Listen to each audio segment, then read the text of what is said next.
I bet you didn't know how crucial money management is for your future. Hey everyone, it's finance. And let's be real for a second. Managing your money. We'd rather be talking about, well, anything else. But here's the thing.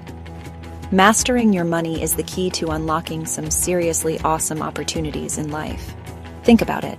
Less financial stress, more freedom to pursue your passions, and the ability to build a future you're actually stoked about. That's what we're diving into today. The top 8 money management tips that personally transformed my financial life. And trust me, I'm not talking about some get-rich-quick schemes or living off ramen noodles for the rest of your life. These are practical, actionable steps that anyone can take, no matter where you're starting from. So whether you're just starting out on your financial journey or you're looking to level up your money game, stick around. Because in the next few minutes, we're going to break down these tips step by step so you can start seeing real results. Let's get to it. And don't forget to subscribe and share this video if you find these tips helpful. Alright, I know what you're thinking. Oh, budgeting. Sounds about as fun as a root canal. But hold on a second.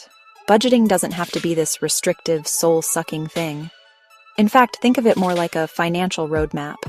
Just like a roadmap helps you navigate to your destination, a budget helps you steer your money in the direction you want it to go. The first step is figuring out where your money is currently going. And no, I'm not talking about vaguely remembering that coffee you bought last week. I'm talking about tracking every single dollar that leaves your account. There are tons of apps out there that can help you do this automatically, or you can go old school with a spreadsheet. Once you have a clear picture of your spending habits, it's time to identify areas where you can potentially cut back.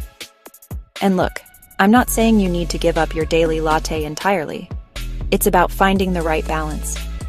Maybe you can cut back on eating out a couple of times a month or find a more affordable gym membership. Now comes the fun part: setting financial goals. What are you saving up for? A down payment on a house? A dream vacation? Investing in your education? Having clear goals in mind will not only keep you motivated, but also help you prioritize your spending. Remember, your budget is a living, breathing document. It's okay to adjust it as your income, expenses, or goals change. The important thing is to have a plan in place and to stick to it as closely as possible. And here's a bonus tip. Make budgeting a habit. Set aside some time each week or month to review your finances, track your progress, and make any necessary adjustments. Trust me, your future self will thank you. So ditch the negative connotations around budgeting and embrace it as a powerful tool for financial freedom. It's time to take control of your money and start building the future you deserve. Alright, now that we've tackled the B word, budgeting in case you forgot, let's talk about the importance of tracking your expenses. Remember how I said you need to know where every single dollar is going? Yeah, I wasn't kidding. Think of it like this. If you were trying to lose weight, you'd probably track your calories, right? Well, managing your money is no different. You need to track your spending to identify any areas where you might be overspending or where you can potentially cut back. And no, this doesn't mean you need to carry around a notebook and pen everywhere you go. There are tons of amazing apps out there, many of them free, that make tracking your expenses incredibly easy. You can even link your bank accounts and credit cards to automatically categorize your transactions. But tracking your expenses isn't just about identifying areas where you can save money. It's also about gaining a deeper understanding of your spending habits. Do you tend to overspend when you're stressed? Do you have any recurring subscriptions that you're not actually using? Once you have a good handle on your spending patterns, you can start to make more informed decisions about your money. Maybe you realize that you're spending way too much on eating out. Armed with that knowledge, you can start cooking more meals at home or looking for more affordable dining options. Or maybe you discover that you're paying for a bunch of subscriptions that you never even use. Canceling those unnecessary subscriptions can free up extra cash flow that you can put towards your financial goals. The point is, tracking your expenses isn't about depriving yourself or feeling guilty about your spending. It's about empowering yourself to make conscious decisions about your money. And trust me, the more aware you are of your spending habits, the more in control of your finances you'll feel. Let's be real, life throws curveballs. Your car decides to take an unexpected vacation to the mechanic, your basement suddenly becomes an indoor swimming pool. You get the idea. These unexpected expenses can really throw a wrench in your financial plans, especially if you're not prepared. That's where an emergency fund comes in. Think of it as your financial safety net, a stash of cash specifically set aside to cover those unexpected costs. Having an emergency fund can mean the difference between weathering a financial storm relatively unscathed or going into debt. Now, you might be thinking, Graham, I can barely afford my bills, let alone save for an emergency. And I hear you. But even if you can only afford to put aside a small amount each month, it's better than nothing. Start by setting a realistic savings goal. Ideally, your emergency fund should cover 3 to 6 months' worth of living expenses.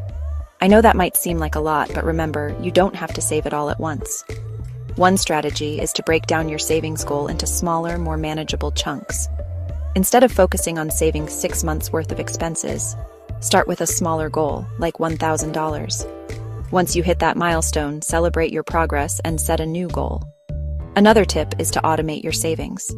Set up an automatic transfer from your checking account to your savings account each month. This way, you're less likely to spend the money before you have a chance to save it. Remember, an emergency fund isn't about depriving yourself of the things you enjoy. It's about having peace of mind knowing that you're financially prepared for whatever life throws your way. Let's talk about debt, specifically the kind that seems to follow you around like a shadow high-interest debt. We're talking credit cards, payday loans, and certain types of personal loans. These bad boys can really weigh you down financially, preventing you from achieving your goals. Here's the thing about high-interest debt.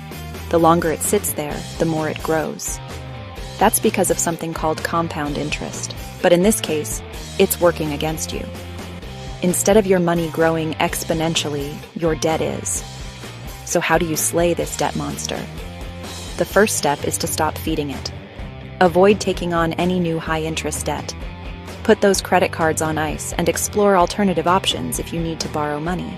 Next, prioritize paying down your existing high-interest debt as quickly as possible. There are a couple of popular methods for doing this: the snowball method and the avalanche method. The snowball method involves paying off your smallest debts first, regardless of interest rate. This can be motivating because you get to cross debts off your list more quickly. The avalanche method, on the other hand, focuses on paying off debts with the highest interest rates first, which can save you money in the long run. Whichever method you choose, the key is to be consistent. Make more than the minimum payments whenever possible, and consider putting any extra money towards your debt. Remember, paying off debt takes time and effort, but the financial freedom you'll experience on the other side is well worth it. All right, let's talk about investing. I know, it can seem intimidating, especially if you're new to the game, but here's the thing. Investing is one of the most powerful tools you have for building wealth over time. Think of it this way. When you invest your money, you're essentially putting it to work for you. Instead of sitting in a savings account earning minimal interest, your money has the potential to grow significantly over time. Now, I'm not talking about getting rich quick schemes or risky investments. I'm talking about investing your money wisely in things like low-cost index funds, ETFs, and real estate. One of the biggest advantages of investing is the power of compound interest. It's like magic, but with money. Essentially, compound interest means earning interest on your interest.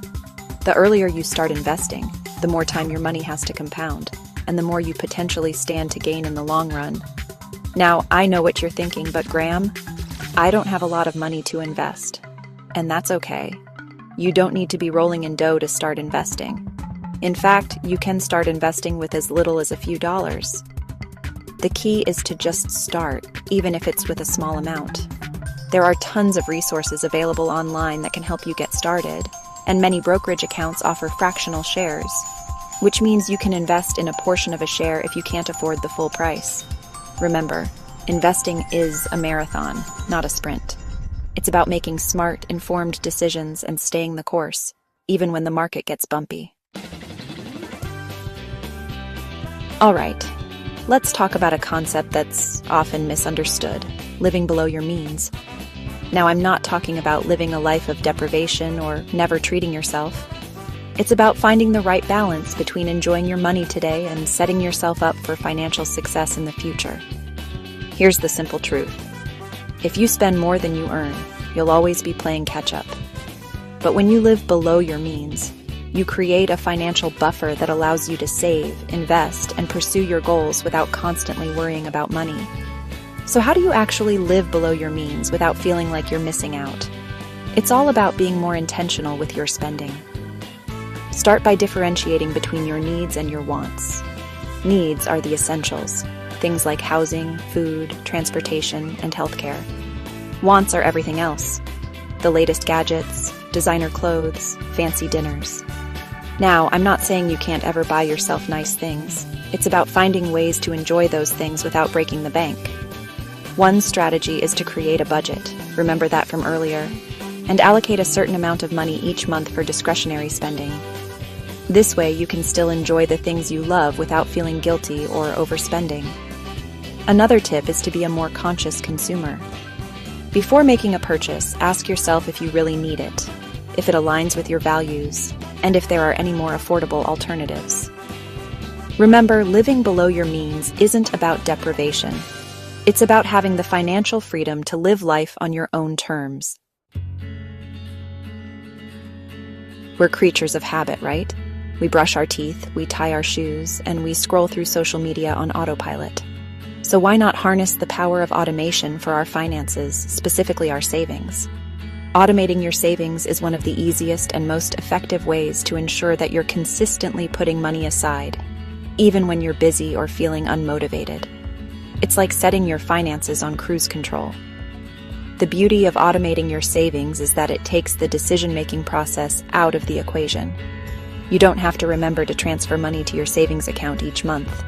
It just happens automatically. Start by setting up an automatic transfer from your checking account to your savings account each payday. Even if you can only afford to save a small amount initially, it will add up over time. You can also automate other financial goals, like investing. Many brokerage accounts allow you to set up automatic investments so you can consistently contribute to your portfolio without lifting a finger. Another way to automate your savings is to take advantage of employer-sponsored retirement plans, like 401(k)s. With these plans, your contributions are automatically deducted from your paycheck before you even see them, making it easier to save for retirement without even thinking about it. Remember, automating your savings isn't about setting it and forgetting it. It's essential to review your automated transfers periodically to ensure that they still align with your financial goals and that you're taking full advantage of any employer matching contributions. The world of finance is constantly evolving. New investment strategies emerge, interest rates fluctuate, and the economy throws us curveballs. That's why it's crucial to be a lifelong learner when it comes to managing your money. Think of it this way. The more you know about personal finance, the better equipped you'll be to make informed decisions about your money. You'll be able to spot potential financial pitfalls, identify opportunities for growth, and navigate the complexities of investing with confidence. So how do you become a financial education junkie? Start by reading books and articles from reputable sources. There are countless resources available online and in libraries that cover a wide range of financial topics, from budgeting and saving to investing and retirement planning. Another great way to expand your financial knowledge is to listen to podcasts and watch videos from financial experts. There are tons of amazing creators out there who share valuable insights and practical advice on managing your money. And don't be afraid to ask questions. If you're unsure about something or need clarification, don't hesitate to reach out to a financial advisor or consult with a trusted friend or family member who has experience in the area. Remember, financial literacy is an ongoing journey, not a destination. The more you learn about managing your money, the more confident and empowered you'll feel to achieve your financial goals. Thanks for watching. I hope you found these money management tips helpful and feel inspired to take control of your finances. Remember, it's not about being perfect or knowing everything right away. It's about taking action, learning as you go, and making gradual progress toward your goals. If you enjoyed this video, make sure to give it a thumbs up and subscribe to the channel for more financial tips and advice. And don't forget to hit the notification bell so you don't miss any future uploads. Now go out there and crush your financial goals. I'll see you in the next video.